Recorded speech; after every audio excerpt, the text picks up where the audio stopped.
Traición impactante. Fui al lugar de trabajo de mi hijo esperando apoyo familiar, pero uno de sus colegas me tomó del brazo y me susurró: «No firmes nada y huye». Me escabullí por la puerta trasera y, 5 minutos después, ya tenía 37 llamadas perdidas. Antes de continuar, suscríbete al canal y escribe en los comentarios qué hora es donde tú estás ahora. De repente, la puerta principal se abrió de golpe sin previo aviso. Daniel irrumpió, con el rostro pálido como la tiza, apretando unos papeles arrugados que temblaban en sus manos. Mi taza de té de la tarde resbaló de mis dedos y se estrelló contra el suelo de madera. Papá, se acabó. El FBI puede llegar en cualquier momento. Los documentos se desparramaron sobre mi mesa de centro como hojas de otoño arrastradas por un huracán. Extractos bancarios, avisos legales, números en rojo que sangraban sobre las páginas blancas. El traje de diseñador de Daniel colgaba arrugado. Su cabello, normalmente impecable, estaba revuelto. Parecía un hombre perseguido por fantasmas. Tranquilo, hijo, dejé a un lado mi periódico y extendí la mano hacia él. ¿Qué ha pasado? 2,3 millones, su voz se quebró. Debemos 2,3 millones de dólares. El número me golpeó como un puñetazo en el estómago. Vi a mi hijo caminar de un lado a otro en mi modesta sala como un animal enjaulado, los zapatos italianos golpeando el suelo de roble. La luz cálida de la lámpara, que siempre hacía acogedor el ambiente, ahora proyectaba sombras duras sobre su rostro demacrado. «Los cargos», dijo Daniel sacando otro papel de su chaqueta. Sus manos temblaban tanto que las palabras se volvían borrosas. Fraude electrónico con datos de clientes, lavado de dinero mediante empresas fantasma, violaciones a la ley financiera federal, fraude de valores, evasión de impuestos, cargos de conspiración, fraude informático y abuso de sistemas. Cada acusación caía como una sentencia de muerte. La voz de Daniel se fue apagando hasta convertirse en un susurro apenas audible. El viejo reloj de la repisa marcaba fuerte en el repentino silencio. «Hijo, lo manejarás. Siempre encuentras la forma de salir adelante». «¿Manejar esto?»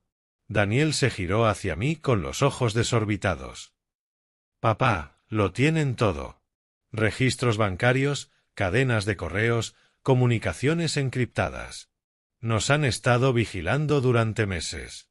Extendí la mano hacia su hombro, el mismo gesto que había usado cuando era niño y tenía miedo. Pero Daniel apartó mi mano con tanta fuerza que casi caí hacia atrás. «Deberías ayudar con acciones, no con palabras vacías. No entiendo tus esquemas financieros, no puedo ayudarte con nada». «Claro que no puedes». Su risa fue amarga, hueca. «Mientras yo construía un imperio, tú estabas leyendo tus periódicos y tomando té. Mientras yo hacía millones, tú vivías en este museo». Las palabras dolieron más que cualquier golpe. Miré mi hogar, el sillón de cuero gastado donde solía leerle cuentos antes de dormir, las fotos familiares en la repisa que recordaban tiempos más felices, las cortinas que mi difunta esposa había cosido 30 años atrás. Todo lo que para mí era memoria y vida, él lo veía como fracaso. Cuando era joven, me enseñaste sobre honestidad, integridad, hacer lo correcto. Su voz se volvió cruel. Pero la honestidad no paga la renta. La integridad no compra respeto. Y hacer lo correcto solo te da una pensión del gobierno y una casa que se cae a pedazos. Daniel, por favor, no. Él barrió los papeles restantes de la mesa con un manotazo. Necesitaba un padre que entendiera de negocios, que pudiera ayudarme a navegar este mundo. En cambio, tuve sermones sobre carácter, mientras mis competidores heredaban fortunas y contactos. El olor del café enfriándose llenaba el aire entre nosotros.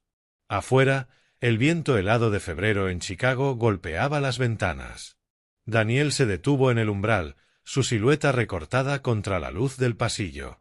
«Mañana por la mañana lo arreglaré yo mismo, como siempre lo he hecho, mientras tú te sientas aquí sintiéndote virtuoso con tu pequeña y simple vida». La puerta principal se cerró de un portazo tan fuerte que las fotos familiares temblaron en sus estantes. Por la ventana vi el BMW de Daniel desaparecer en la oscuridad invernal, sus luces traseras rojas perdiéndose en la noche. Los documentos esparcidos a mis pies parecían pruebas de un crimen terrible.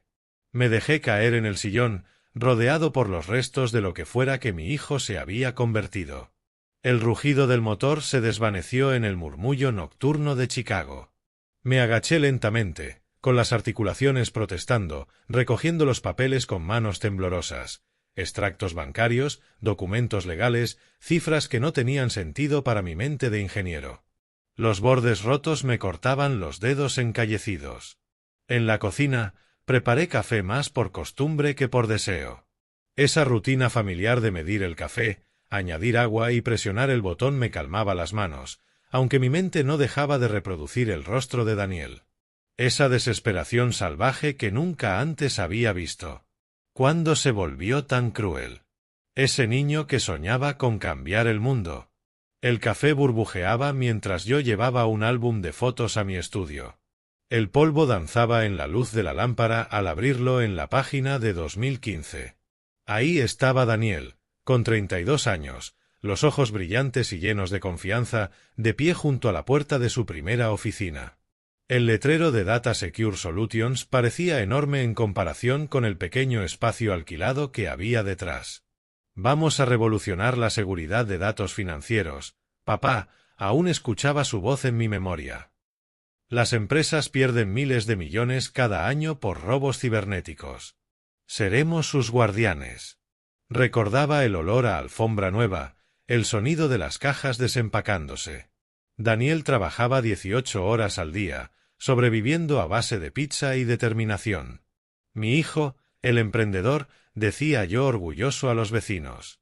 Las siguientes fotos mostraban un crecimiento acelerado, oficinas más grandes, más empleados, Daniel apareciendo en revistas de negocios. Pero alrededor de 2018, algo cambió. También las fotos. Menos reuniones familiares, más imágenes de Daniel solo con clientes que yo no conocía. En 2020 llegó la primera conversación sospechosa. Daniel mencionó un cliente en el extranjero, un trato complejo que no podía explicar. Cuando pregunté, se volvió evasivo. No entenderías la complejidad, papá.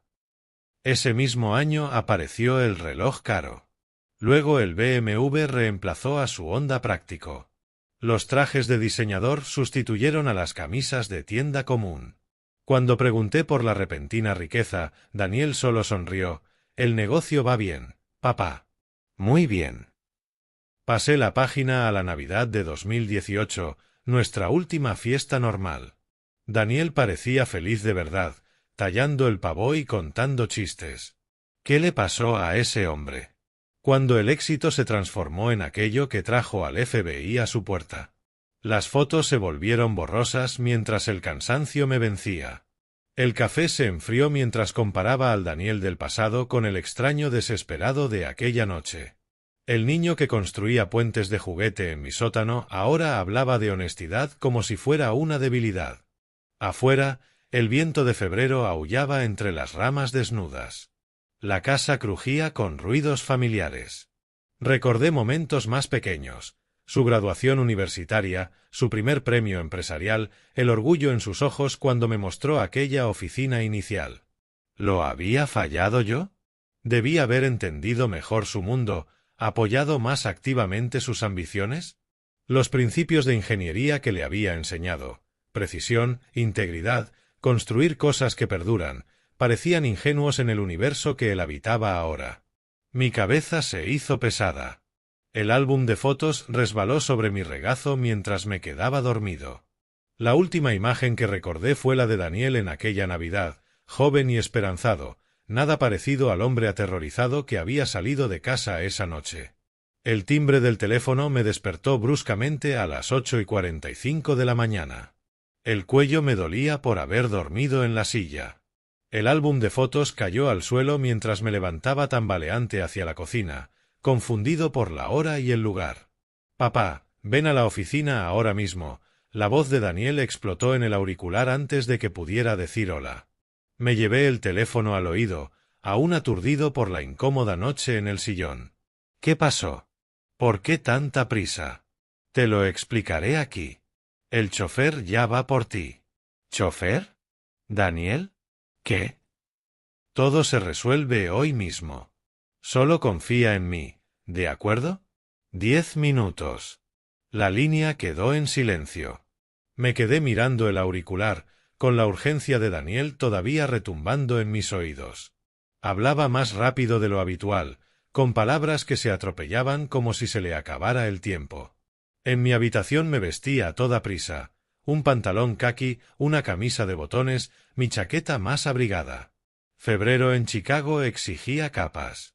El reflejo en el espejo mostraba a un anciano de cabello revuelto y ojos preocupados. Un hombre arrastrado a eventos más allá de su control. ¿Debía llamar a alguien? ¿A Robert Louis, mi amigo abogado? Pero Daniel había sonado tan seguro, tan desesperado por una acción inmediata, que esperar parecía imposible. Desde la ventana delantera observé mi tranquila calle suburbana. La mayoría de los vecinos ya estaban en el trabajo. La casa de los Henderson estaba a oscuras, el garaje de los Johnson vacío. El silencio matutino de Evanston me envolvía como un capullo que estaba a punto de abandonar para siempre. Un sedán negro apareció en la esquina, avanzando con determinación hacia mi calle. No era el BMW de Daniel. Este era más grande, más formal, con vidrios polarizados que reflejaban el cielo encapotado. Profesional, serio, el tipo de coche que implicaba negocios que yo no entendía. El ronroneo bajo del motor se hizo más fuerte al acercarse. Sentí el estómago encogerse con cada segundo. Daniel había organizado esto durante la noche, lo que significaba que había planeado lo que fuese que venía mientras yo dormía, rodeado de documentos desparramados y recuerdos que se desvanecían. El auto se detuvo perfectamente alineado con mi entrada. Sin bocinazos, sin gestos de apuro, solo una espera paciente. A través del parabrisas polarizado apenas distinguía la silueta del conductor. Todo en ese momento parecía calculado, oficial, como si estuviera a punto de entrar a un mundo al que los viejos ingenieros no pertenecían. Revisé el bolsillo en busca de mi billetera y llaves una última vez. El peso familiar de mi llave de casa se sintió extrañamente significativo, como si pronto ya no la necesitara. Ese pensamiento me recorrió como un escalofrío. Me detuve en la puerta con la mano en el picaporte. La voz de Daniel de la noche anterior resonó en mi mente: mañana por la mañana lo arreglaré yo mismo. ¿Era esta su solución? ¿Un plan que requería arrastrar a su padre a la tormenta que había creado? El aire helado de febrero me golpeó en la cara como una bofetada al abrir la puerta. El invierno en Chicago no perdona la duda.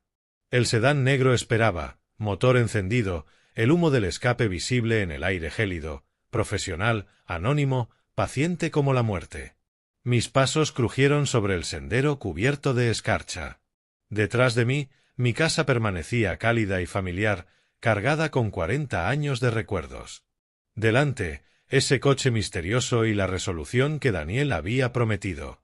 La distancia entre mi puerta y la manija trasera del sedán se sintió como cruzar a un mundo completamente distinto. El aire frío de febrero me quemó los pulmones al salir. El sedán aguardaba, ronroneando, con el vapor del escape flotando en la mañana helada. Antes de que pudiera titubear, la puerta del pasajero se abrió desde dentro. Los asientos de cuero me envolvieron con un calor inesperado. El conductor era más joven de lo que había imaginado. Postura militar, corte de pelo al ras, unos ojos que habían visto cosas que yo jamás comprendería. En su placa podía leerse Thomas Clark. Thomas, ¿qué pasó con la compañía? Pregunté. No es asunto mío, señor. Su voz tenía la precisión de alguien que simplemente cumple órdenes, nada más.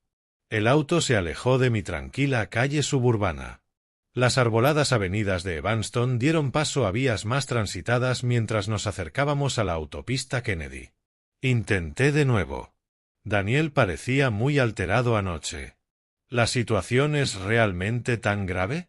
Thomas ajustó el retrovisor sin mirarme. No puedo decir, señor. La autopista se extendía frente a nosotros. El perfil de Chicago crecía con cada milla, las torres de vidrio atrapando la luz de la mañana, reflejando una ciudad que nunca dormía. El tráfico fluía en patrones predecibles a nuestro alrededor. Commuters rumbo a trabajos que yo no podía imaginar, vidas que se cruzaban brevemente con la nuestra para luego seguir su camino. ¿Llevas mucho tiempo trabajando para Daniel? No mucho. Thomas se incorporó suavemente al tráfico más rápido. Sus manos permanecían fijas en las posiciones de las 10 y 2, profesional como un chofer de película antigua. Renuncié a seguir extrayendo conversación. A través de los vidrios polarizados, observé cómo Chicago se transformaba de barrios residenciales a distritos comerciales. La radio sonaba suavemente, con noticias sobre el clima, el tráfico y la política, temas que parecían lejanos a la crisis que envolvía a mi hijo. Mi reloj marcaba las 9:15 cuando los cañones de edificios del centro nos envolvieron. Los peatones caminaban decididos por las aceras, abrigados contra el frío pero con propósito. El vapor emergía de las alcantarillas como géiseres urbanos. Todo allí parecía más urgente, más vivo que en mi silenciosa calle de Evanston. El sedán giró hacia la Salle Street, deteniéndose frente a una torre de vidrio de 40 pisos que se alzaba contra el gris cielo de febrero. Las fuentes de la plaza corporativa estaban congeladas, sus formaciones de hielo brillando como cristal. Ejecutivos con abrigos caros pasaban apresurados, hablando por teléfono o revisando tabletas. «Aquí es», dijo Thomas, estacionando con suavidad en un lugar que parecía reservado para nosotros. Dentro del vestíbulo, los pisos de mármol brillaban bajo techos altos. Un escritorio de seguridad dominaba el centro, atendido por guardias que parecían más expolicías que personal de edificio. En las paredes, arte corporativo, piezas abstractas que seguramente costaban más que mi pensión anual. «El señor Snyder lo espera en la oficina 2347», me dijo el guardia, entregándome una credencial de visitante sin pedirme identificación. Ya sabían quién era. El ascensor ascendió por los pisos del corazón corporativo de América.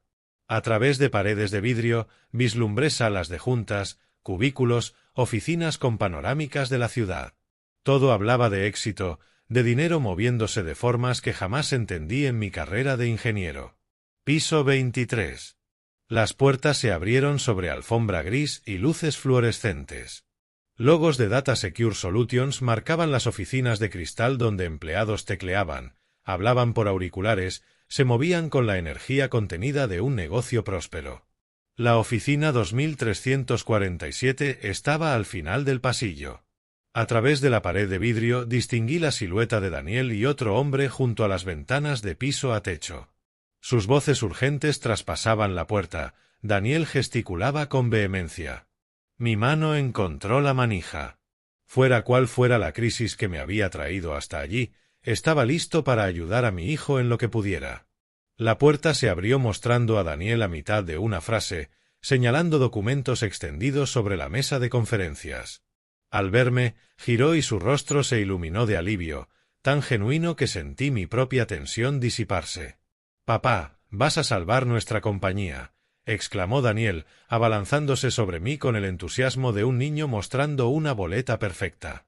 Me abrazó fuerte, su perfume caro y familiar impregnándome. El hombre desesperado de la noche anterior había sido reemplazado por alguien confiado, casi jubiloso. «Por fin voy a explicarte qué está pasando. Lo resolveremos todo ahora mismo». Me condujo hacia la mesa donde los documentos reposaban en pilas perfectamente ordenadas. «Solo firma estos papeles. Es una transferencia de acciones a tu nombre por beneficios fiscales». La oficina destilaba éxito, escritorio de caoba, sillas de cuero, premios cubriendo una pared como trofeos. Tras las ventanas, Chicago se extendía en todas direcciones. Artículos enmarcados mostraban a Daniel en revistas de negocios, estrechando manos con políticos, recibiendo premios. «Papá, te presento a Mark Richardson, mi socio», dijo Daniel. Un hombre cerca de las ventanas se giró, extendiendo la mano con desgano. Mark parecía nervioso, cambiando el peso de un pie a otro, evitando el contacto visual directo. Su apretón fue frío, distraído. «Señor Snyder, saludó con un tono tenso, formal. Mark me ha estado ayudando a reestructurar las finanzas de la empresa, explicó Daniel, acomodándome frente a la mesa. Los documentos se desplegaban como cartas de naipes. Estos papeles protegerán los bienes de la familia mientras resolvemos los problemas de liquidez temporales. Los documentos legales parecían oficiales, membretes corporativos, múltiples páginas de firmas, un lenguaje denso lleno de términos que no reconocía. Daniel había colocado plumas caras en intervalos estratégicos, listas para usarse. Esto parece complicado para una simple transferencia. Los negocios modernos requieren soluciones modernas, dijo Daniel, con una risa que, al escucharla bien, sonaba forzada. Confía en mí, papá. ¿Cuándo te he fallado? Mark volvió a moverse junto a la ventana, revisando su reloj. Su comportamiento me inquietaba. Esa forma de evitar la conversación, la tensión en sus hombros, sus ganas obvias de estar en cualquier otro lugar. Tomé uno de los documentos, intentando descifrar la jerga legal que para mí era como sánscrito. Frases como director nominal y responsabilidad personal resaltaban, pero no lograba entender el contexto. Un golpe firme en la puerta interrumpió mi lectura.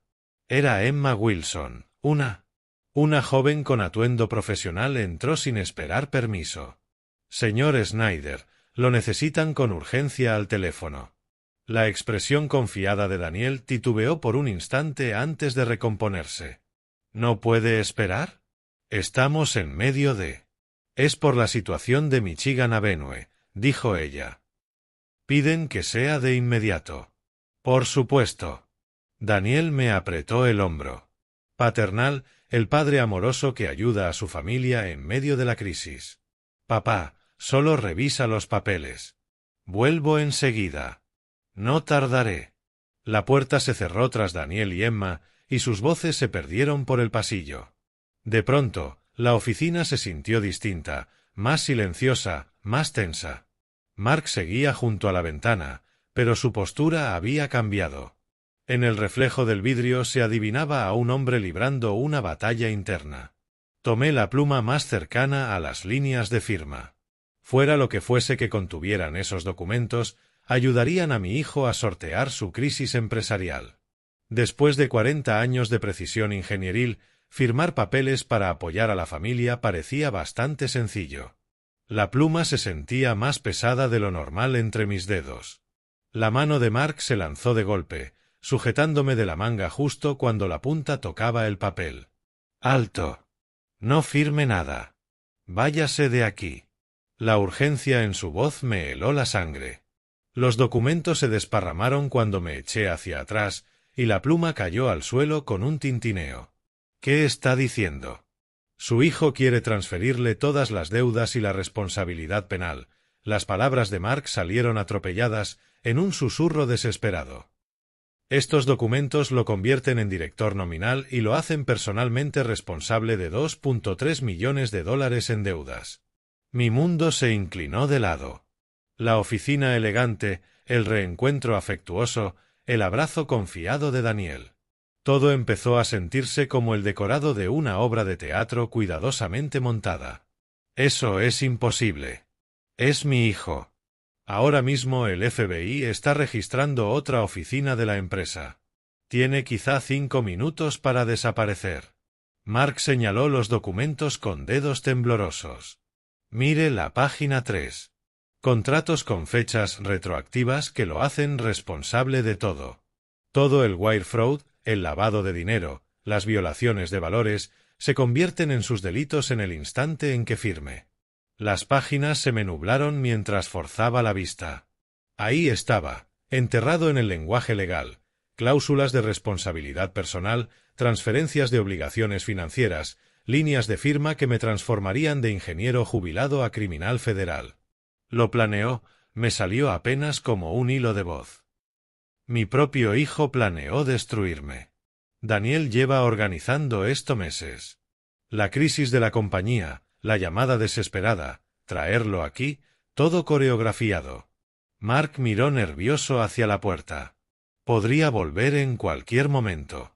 Con la mano temblorosa, Saqué el teléfono y empecé a fotografiar página tras página. La cámara capturó membretes corporativos, firmas con fechas retroactivas, cláusulas que me hacían responsable de delitos de los que no había oído hablar hasta ayer. ¿Por qué me ayuda? Porque no puedo quedarme mirando cómo incriminan a un hombre inocente. Mark se movió hacia la puerta, atento a cualquier paso. Aunque me cueste todo. ¿Qué pasará cuando Daniel se dé cuenta? Nos preocuparemos por eso después. Ahora mismo, tiene que desaparecer antes de que el FBI cierre este edificio. Mark me condujo por una puerta lateral que no había notado hacia unos corredores de servicio que olían a productos de limpieza industrial. Las luces de emergencia proyectaban sombras duras sobre las paredes de concreto. Nuestros pasos retumbaban en el espacio angosto. Ascensor de servicio hasta el estacionamiento, salida por State Street, no por la Salle. 23 pisos de escaleras de servicio se abrían por debajo de nosotros. Mis piernas, ya débiles por el shock, protestaban en cada peldaño. Las barandillas metálicas estaban heladas bajo mi mano. Mark se mantenía cerca, revisando de vez en cuando su teléfono en busca de mensajes. Daniel sabrá que me ayudó. Tal vez, pero asumiré las consecuencias. La voz de Mark llevaba una determinación sombría. Lo que no puedo soportar es quedarme callado mientras destruye a su propio padre. 15 pisos. 10.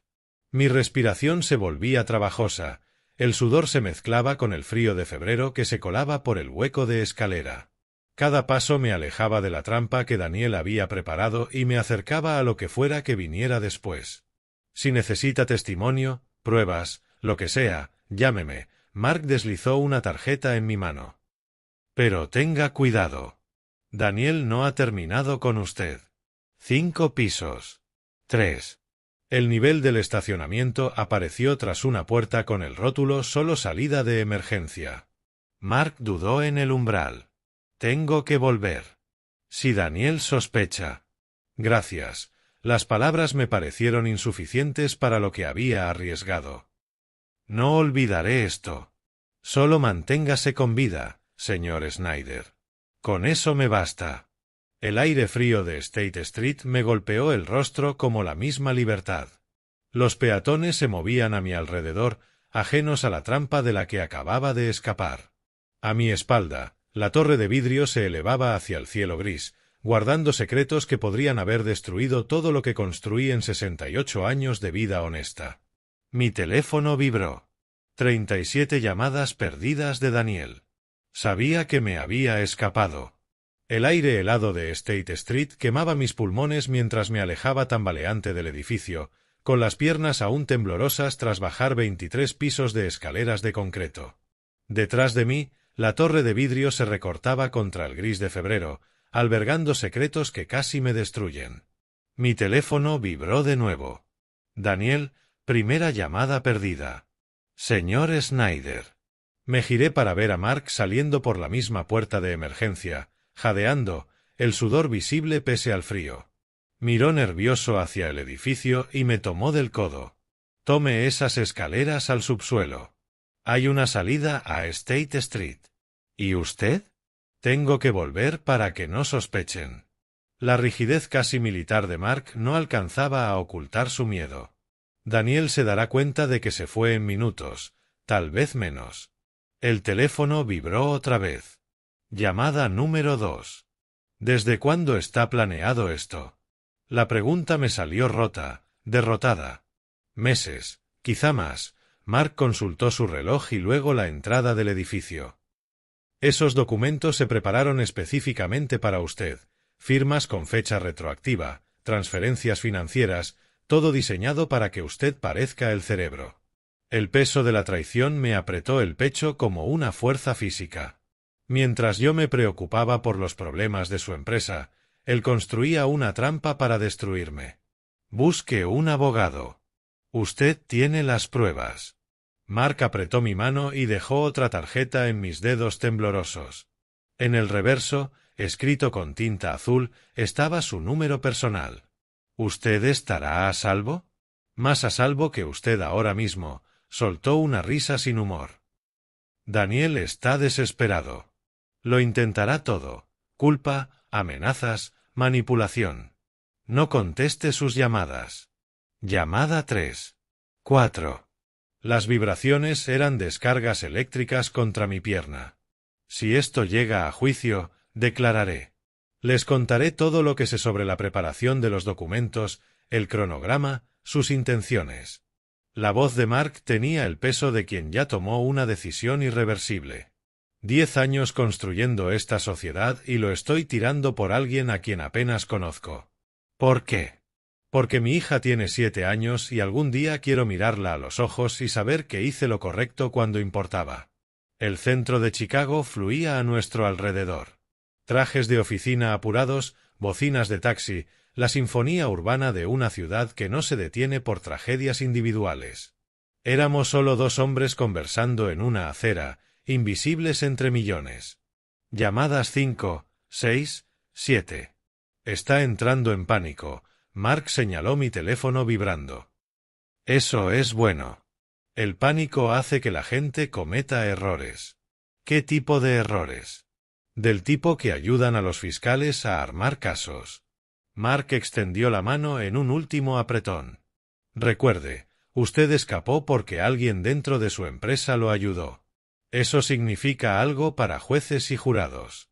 Vi a Mark desaparecer de nuevo en el edificio por una entrada distinta, probablemente justificando su ausencia con algún recado inventado. Las puertas de vidrio lo engulleron como una boca que se cierra, dejándome solo en State Street con un teléfono que no dejaba de insistir. Llamadas 8, 9, 10. La multitud me arrastró por sus rutas predeterminadas. Gente con trabajos a los que llegar, reuniones que atender, vidas con sentido. Yo me sentía como un fantasma deslizándose por su mundo sólido, cargando pruebas de delitos que aún no alcanzaba a comprender del todo. Para la llamada 15, me temblaban tanto las manos que apenas podía sostener el teléfono. En la llamada 20, lo pasé a modo silencioso y me quedé mirando la pantalla encenderse una y otra vez, como una baliza de la desesperación de mi hijo.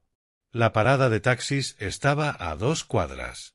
Detrás de mí, el edificio de oficina se hacía más pequeño, pero nunca desaparecía por completo. En algún lugar de esa torre, Daniel descubría que su trampa cuidadosamente planeada había fallado, que su padre se había marchado con pruebas que podrían destruirlo a él. Llamadas 25, 26. La pantalla mostraba el nombre de Daniel con una persistencia mecánica. Mi dedo flotó sobre el botón de rechazar mientras el nombre de mi hijo resplandecía acusador en el cristal. Llamada 27. Presioné rechazar y de inmediato entró otra llamada. Llamada 28. El patrón implacable se había convertido en una forma de tortura psicológica. Taxi. Un taxi amarillo se detuvo junto a la acera. El conductor me miró con una preocupación profesional. Las manos me temblaban mientras forcejeaba con la manija de la puerta, la descarga de adrenalina de la mañana por fin alcanzándome. Con mi cuerpo de 68 años ya sin fuerzas para sostener la descarga de adrenalina. ¿A dónde, señor? 150 La Salle Street y lo más rápido posible. ¿Se encuentra bien? Parece alterado. Llamada 29. Llamada 30. El teléfono se iluminaba en silencio sobre mi regazo, como un extraño latido electrónico. Problemas familiares, respondí, con la mayor subestimación del siglo. El tráfico matutino de Chicago avanzaba con obstinada lentitud por las calles del centro. Cada semáforo en rojo era una eternidad. Cada demora, una oportunidad más para que Daniel me rastreara. El conductor me ofreció una botella de agua que guardaba adelante y pañuelos de una caja en el tablero. Pequeñas muestras de amabilidad que, en mi estado actual, se sentían enormes. Llamada 31. Finalmente revisé el buzón de voz. Papá, hubo un malentendido. Mark está confundido. Vuelve y lo arreglamos. Su voz sonaba preocupada, afectuosa, con el mismo tono que usaba de niño cuando rompía algo y quería evitar un castigo. La manipulación era tan perfecta que me revolvió el estómago. Llamada 33. Otro mensaje. Estás cometiendo un gran error. Esos documentos no son lo que él te dijo. Ahora la desesperación se colaba en su voz, el control cuidadoso empezaba a resquebrajarse.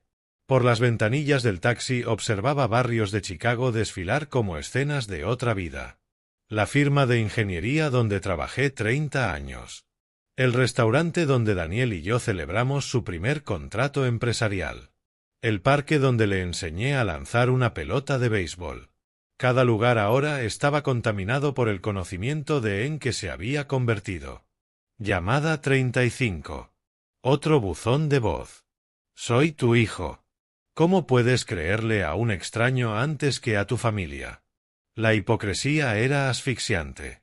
Había planeado incriminar a su propio padre por crímenes federales, y aún tenía el descaro de cuestionar mi lealtad a la familia.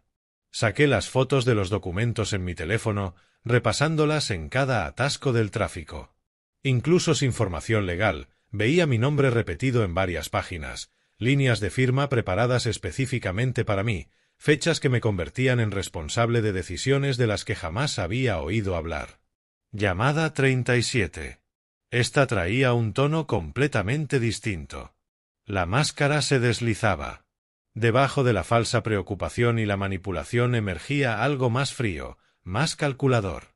La voz de alguien que llevaba meses planeando mi destrucción y que ahora se frustraba porque su objetivo había escapado. El taxi dobló en la Salle Street, acercándose a la dirección que Robert Louis me había dado años atrás, cuando abrió su propia firma. Un edificio modesto comparado con la torre corporativa de Daniel, pero que representaba algo que el mundo de mi hijo había olvidado por completo: trabajo honesto por un pago honesto. Aquí es. Pagué al conductor, dejándole una propina generosa por su paciencia y consideración. Cuídese, señor. Sea lo que sea, espero que se resuelva. La llamada 37 había sido la última. Mi teléfono al fin guardó silencio mientras me quedaba de pie frente al edificio del bufete, mirando las ventanas que prometían refugio contra el acoso electrónico. 37 llamadas en 90 minutos. La prueba matemática de la desesperación de Daniel. El directorio del edificio mostraba: Robert Louis, abogado, en el 7º piso. Mientras el ascensor subía, intenté ordenar el caos en mi mente. ¿Cómo se le explica a un amigo que tu propio hijo se ha vuelto un monstruo? ¿Cómo pedir ayuda cuando el enemigo comparte tu nombre y tu sangre? El timbre del ascensor sonó suavemente al llegar al 7º piso. Al final del pasillo, tras una puerta con letras discretas, me esperaban respuestas para las que no estaba seguro de estar preparado. La oficina olía a libros de cuero y café fuerte, aromas familiares de un mundo donde las palabras tenían significados precisos y la justicia aún existía más allá de lo abstracto. Robert Louis levantó la vista de su escritorio, el ceño fruncido al ver mi aspecto desaliñado. Wilfred, esto es más grave de lo que parece. Habíamos sido amigos por 40 años, pero nunca le había visto una expresión así, indignación profesional mezclada con un instinto protector personal. Las fotos de los documentos brillaban en la pantalla de su computadora. Ese lenguaje legal que antes me resultaba confuso ahora se revelaba como letal gracias a su pericia. ¿Qué tan grave?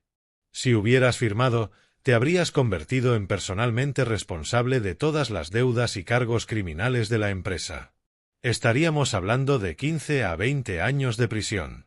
El número me golpeó como un mazazo. 20 años. A los 68. Eso significaba morir entre rejas por crímenes que nunca cometí. Destruido por el mismo hijo al que había criado para valorar la honestidad por encima del beneficio. Tu hijo está usando contratos con fechas retroactivas. Eso significa que, legalmente, habrías pasado a ser copropietario desde el año pasado. El dedo de Robert recorrió líneas de texto en la pantalla, mostrándome cláusulas que me convertían retroactivamente en responsable de decisiones tomadas mientras yo leía el periódico en mi sala. Lo ha estado planeando durante meses. ¿Estás seguro? Por las fechas y la sofisticación de todo esto, sí. Esto no se improvisa de la noche a la mañana. Robert se recostó en su silla, irradiando una furia profesional contenida. Wilfred, en 30 años de ejercicio, Esta es la manipulación más cínica que he visto jamás. La taza de café se enfriaba entre mis manos mientras Robert explicaba los mecanismos técnicos que Daniel había preparado. Garantías personales que habrían puesto mi casa y mis ahorros como garantía de las deudas de la empresa. Cambios en la estructura corporativa que me habrían posicionado como el responsable directo de todo el fraude electrónico, el lavado de dinero y las violaciones bursátiles. Los fiscales federales te habrían visto como el cerebro, un ingeniero experimentado utilizando su conocimiento técnico para cometer sofisticados crímenes financieros. Pero yo no sé nada de delitos financieros. Eso no importaría. Estos documentos crean un rastro en papel que muestra meses de involucramiento. Tu firma habría validado todo retroactivamente. Robert abrió en su computadora las pautas federales de condenas. A directrices en otra pantalla, mostrándome la realidad matemática de las condenas por delitos financieros.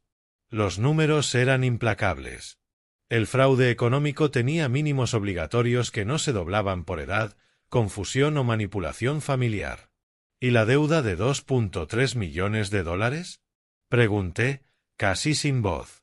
Responsabilidad personal, respondió Robert, con la certeza de la ley grabada en cada palabra. Te habrían quitado la casa, los ahorros, la pensión, todo. Tu hijo diseñó una destrucción financiera y criminal completa. Mi teléfono vibró con un mensaje de texto. Daniel, otra vez. Robert levantó la mano. No lo leas. Desde ahora, toda comunicación pasa por mí. Ya no eres solo una víctima. Ahora eres testigo de un intento de fraude. La diferencia en la terminología me golpeó fuerte. Víctima implicaba impotencia. Testigo implicaba poder. ¿Qué hacemos? Pasar a la ofensiva, respondió Robert con una firmeza renovada. Denuncia penal contra Daniel por intento de fraude. Demanda civil por intento de destrucción financiera. Orden de restricción por acoso. 37 llamadas constituyen hostigamiento según la ley de Illinois. La transformación de Robert, de amigo preocupado a defensor agresivo, estaba completa. Ya no era solo asesoría legal, era la planificación de una guerra. El FBI ya investiga los crímenes financieros de la compañía. Cuando presentemos estas pruebas, todo el caso cambia. En lugar de verte como posible acusado, tu hijo se convierte en el principal objetivo. ¿Y Mark Richardson? ¿Estará a salvo? Nos aseguraremos de eso. Su testimonio es crucial, y existen protocolos de protección de testigos para situaciones como esta. Robert empezó a organizar documentos, a crear archivos, a construir los cimientos de lo que él veía claramente como una batalla ganable. Su certeza logró silenciar el caos de mi mente, reemplazando el pánico con algo que no había sentido desde que esta pesadilla comenzó: esperanza. Una cosa más, Wilfred, añadió Robert. Cuando esto llegue a juicio, y llegará, los jurados odian la traición familiar más que casi cualquier otro delito. Lo que tu hijo intentó no solo viola la ley federal. Viola la decencia humana más básica. Me puse de pie para marcharme, más firme de lo que había estado desde la noche anterior. Los documentos que casi me destruyen ahora eran armas en mi defensa. El hijo que planeó mi ruina había dejado, sin querer, pruebas de sus propios crímenes.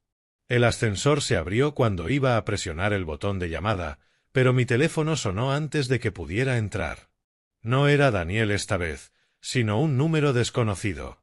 Mi dedo quedó suspendido sobre la pantalla, dudando si aquello era salvación o una nueva forma de peligro. El taxi se detuvo frente a mi casa a las 6:20 de la tarde, y mi corazón se hundió. El BMW de Daniel estaba allí, como un depredador esperando a su presa. El parachoques cromado reflejaba las farolas recién encendidas. Había estado esperando, planeando esta emboscada mientras yo me reunía con Robert y comprendía la magnitud de su traición. Mantén el taxímetro corriendo, le dije al conductor. Luego lo pensé mejor. Esto debía terminar esa misma noche. Daniel salió de su coche mientras yo pagaba la tarifa, caminando hacia mí con una urgencia fingida. 3 colillas aplastadas cerca de sus pies, inusuales en él, revelaban lo mucho que su mundo se desmoronaba. «Papá, por fin. Te he estado llamando todo el día». Su aspecto me impactó. Camisa arrugada, barba incipiente, ojeras profundas bajo unos ojos que alguna vez brillaron con ambición. El empresario seguro de esta mañana había sido reemplazado por alguien desesperado y peligroso. «¿Dónde has estado? ¿Por qué no contestas mis llamadas? Sé de tu plan, Daniel». Las palabras lo detuvieron a medio paso. Su falsa preocupación parpadeó como un neón roto, sustituida por algo frío y calculador. «¿Qué plan?» «Estaba intentando salvarte». «¿Salvarme?» Mi voz llevaba la fortaleza que la consulta con Robert me había devuelto. «Querías convertirme en tu chivo expiatorio». «No. Mark no entiende de negocios, te está mintiendo». El pánico se filtraba en su fingida calma. «Soy tu hijo. ¿Cómo puedes creerle a extraños antes que a mí?» Las cortinas de los vecinos se movieron discretamente. La familia Henderson fingía revisar su buzón mientras escuchaba claramente. Nuestra destrucción familiar se estaba convirtiendo en entretenimiento suburbano. De 15 a 20 años de prisión, Daniel. Eso era lo que planeaste para mí. Su rostro palideció. Ese detalle significaba que yo había hablado con abogados, que su manipulación había fallado por completo. Viejo ingrato. Yo lo construí todo. La máscara cayó por completo. Tú podrías haber cargado con la culpa. Al fin y al cabo, ya estás viejo. El hijo que crié ya no existe. No sé quién eres ahora. El puño de Daniel golpeó el capó del BMW, abollando el metal caro. El sonido retumbó en la tranquila tarde suburbana como un disparo.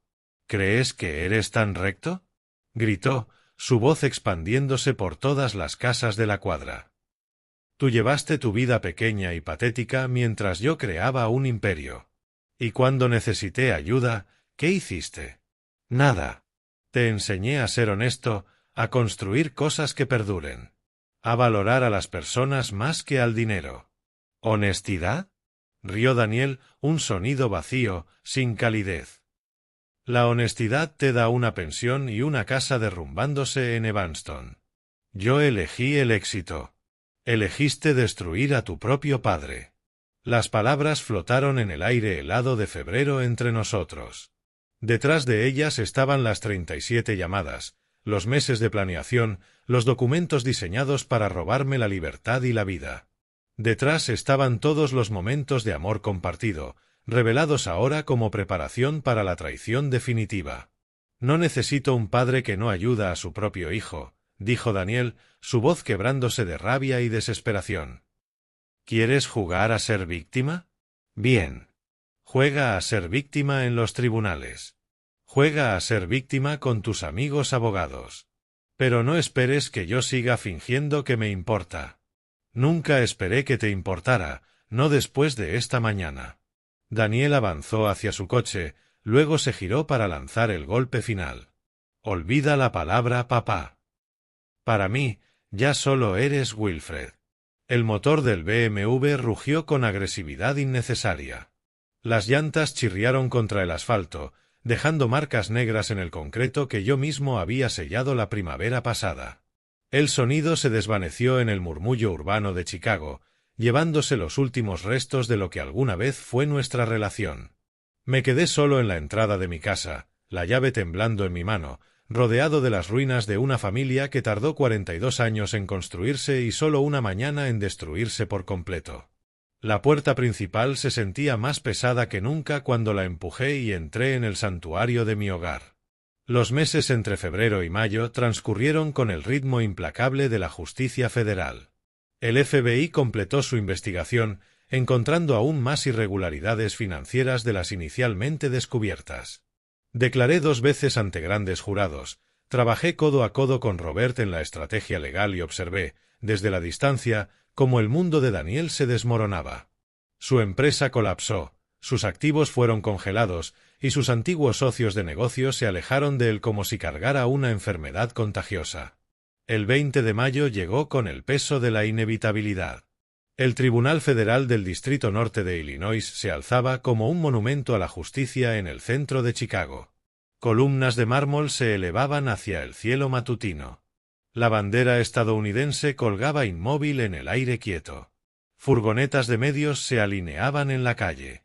Nuestra historia había capturado la atención pública como la traición familiar definitiva. Ejecutivo local intenta incriminar a su propio padre. Los titulares se escribían solos.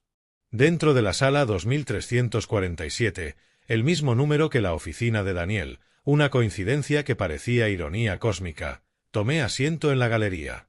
Daniel estaba en la mesa de los acusados, con uniforme naranja y grilletes.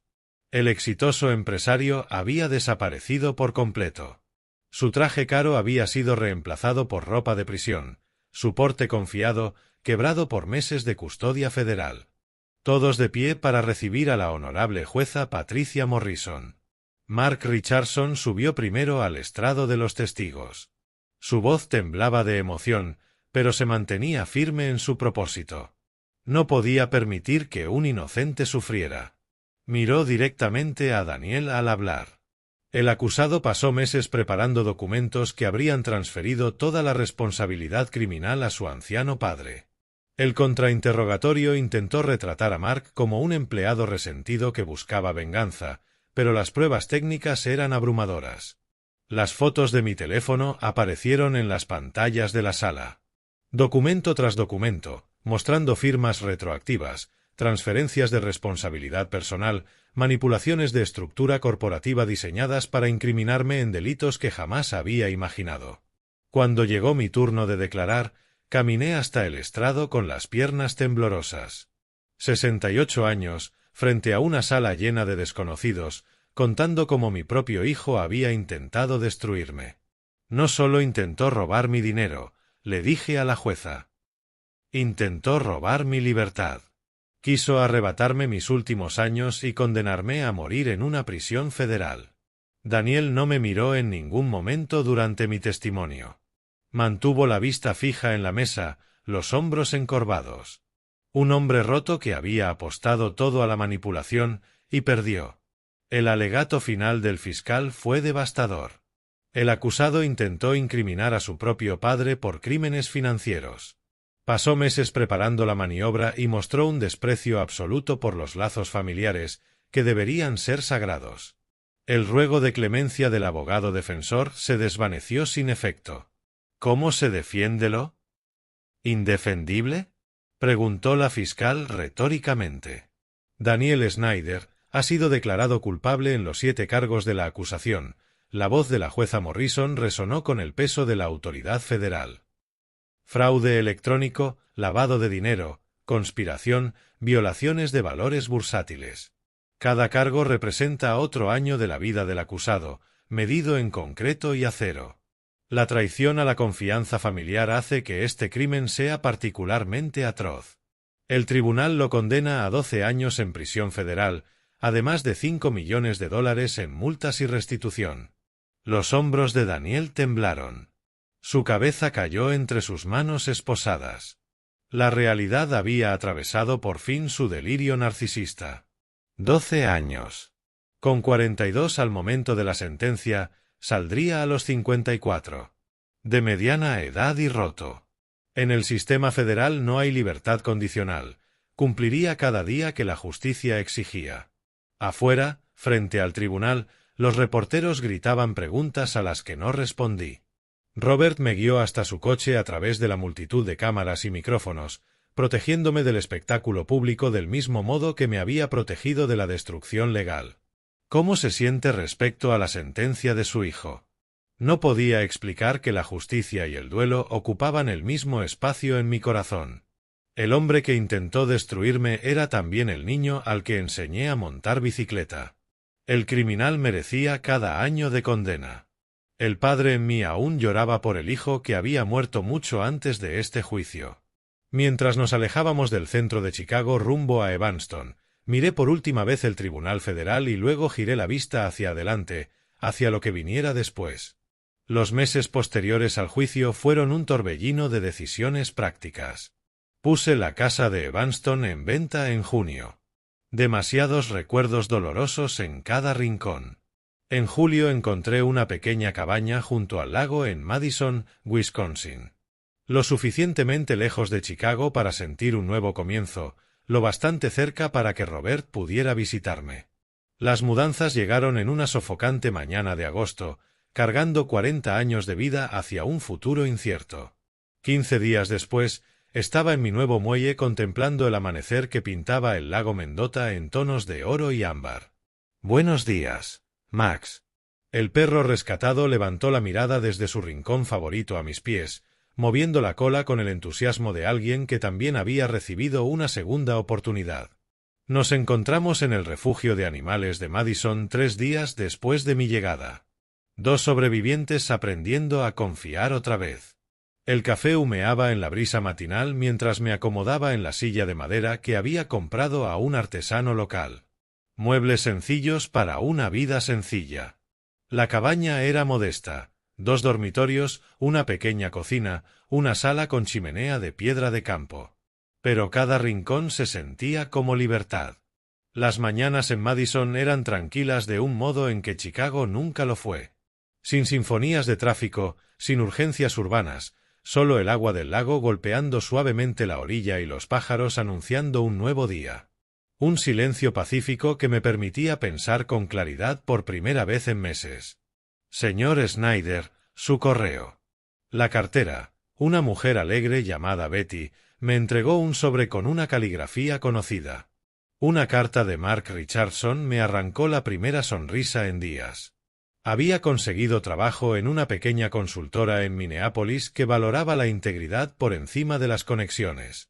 Algunas traiciones nos enseñan quiénes son nuestros verdaderos amigos, escribió. Tú salvaste mi conciencia tanto como yo ayudé a salvarte. El lago se extendía hasta el horizonte, salpicado de botes de pesca que aprovechaban el clima perfecto de agosto. En algún lugar, al otro lado de esas aguas, la gente vivía vidas ordinarias, con problemas medidos en pagos hipotecarios y plazos de oficina, no en acusaciones federales ni destrucción familiar. Bienvenido a nuestra pequeña comunidad, dijo la señora Henderson, mi vecina de al lado, acercándose con una cazuela cubierta, el saludo universal de los pueblos pequeños para los recién llegados. Gracias. Es tan tranquilo después de Chicago. Por eso lo amamos aquí. Paz, vecinos amables, vida sencilla. Ella miró a Max, que se acercó curioso. ¿Perro rescatado? Nos rescatamos mutuamente. 3 meses de vida en la cabaña habían establecido rutinas que sabían a sanación. Caminatas matinales con Max por la orilla, proyectos de la tarde como reparar postigos flojos o plantar un pequeño jardín que florecería la próxima primavera, lecturas al anochecer junto a la chimenea, libros escogidos por placer en lugar de como escape del trauma. El dueño de la ferretería, Jim Patterson, se había convertido en consejero no oficial en temas de mantenimiento. Hombre de ciudad aprendiendo vida de campo, bromeaba, pero su ayuda era generosa y su compañía, bienvenida. Ese jardín se ve bien, me dijo ayer. Los tomates estarán listos para el día del trabajo. Conversaciones simples sobre cosas simples. Nadie allí sabía de Chicago, del juicio ni de hijos que se convierten en extraños. Yo era solo Wilfred, el ingeniero retirado que se mudó al lago en busca de paz. A veces pensaba en Daniel. 12 años por delante como una sentencia inmutable. Una prisión federal en algún lugar, aprendiendo a vivir bajo muros y horarios impuestos. ¿Recordaría nuestra última conversación? ¿Recordaría cuando tenía 7 años y estaba orgulloso de la casita para pájaros que construimos juntos? Probablemente no. Los narcisistas no desperdician tiempo en el arrepentimiento. La justicia había prevalecido. Mark había encontrado un nuevo rumbo con gente honesta. Yo había descubierto que empezar de nuevo a los 68 era posible, incluso liberador. El dinero de la venta de la casa me daba seguridad modesta. Robert me visitaba una vez al mes, trayendo actualizaciones legales y la calidez de la vieja amistad. Max se estiró bajo el sol de la mañana y caminó hacia la cabaña en busca de su desayuno. Necesidades simples, fácilmente satisfechas. Ambos habíamos aprendido que el amor no siempre requiere lazos de sangre. A veces, la familia elegida resulta más confiable que los accidentes genéticos. De pie, siguiéndolo hacia adentro, miré al otro lado del lago Mendota hacia el futuro. A mis 68, descubrí que era más fuerte de lo que jamás imaginé. A veces, el mayor regalo de la traición es descubrir quién eres realmente cuando todo lo demás se derrumba. Detrás de mí, el amanecer bañaba la cabaña en una luz cálida. Frente a mí, lo que viniera me esperaba con la paciencia eterna del agua golpeando la orilla. Si esta historia te ha gustado, dale like a este vídeo, suscríbete al canal y comparte tus impresiones en los comentarios. Para escuchar la siguiente historia, haz clic en el recuadro de la izquierda. Gracias por vernos.